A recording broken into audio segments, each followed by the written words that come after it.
Hello, everyone. It's Thursday, April 2nd, and welcome to our daily Pearson Clinical Assessment video newscast. My name is Tina Eichstedt, speech-language pathologist and senior product manager in Washington State. Hi, I'm Nancy Castilla. I'm also a speech-language pathologist and senior product manager, and I'm in San Antonio, Texas. We have 4 news items to share with you today. The first is WISC-V and KTEA-3 guidance is live. We've officially released the remote assessment guidance documentation for WISC-V and KTEA-3 on our website. You can find the information by using the Products tab on our Telepractice landing page, pearsonassessments.com/telepractice. Scroll down to click WISC-V or KTEA-3 in the product list. We'd like to acknowledge all our Pearson research directors and psychology team members who helped put these together in response to the questions we've received from all of you in the last couple of weeks. Our second news story of the day is WISC Guidance Podcast coming soon.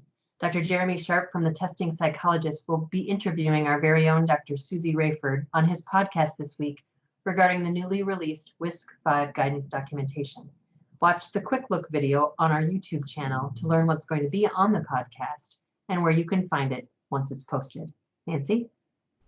Our third headline is about questions about stimulus books. We've received many questions about stimulus books with respect to photocopying, electronic versions, and use of a paper stimulus book in a telepractice setting. Today we'll answer some of those questions.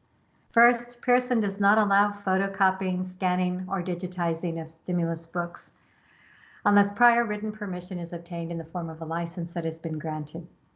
In addition, we also do not recommend holding a stimulus book up to a camera because of the ways it could negatively impact an examinee's performance. When holding a stimulus book up to a camera, it's easy to hold the book higher on the right or left rather than level. And holding the book that way, you might also show only parts of the test stimuli.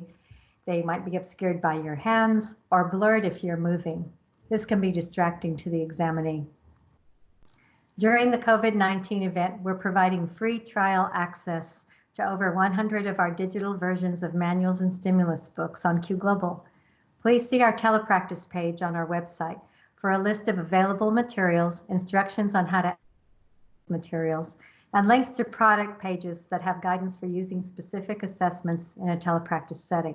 Since we've just made so many assessments available on Qglobal, we'll be playing catch up for a while and posting telepractice guidance for each of the newest products that are there. Our fourth headline is about CMS ruling on telehealth services for psychologists. Yesterday, APA released an announcement that the Center for Medicaid and Medicare Services, CMS, approved many of APA's recommendations for expanding telehealth coverage.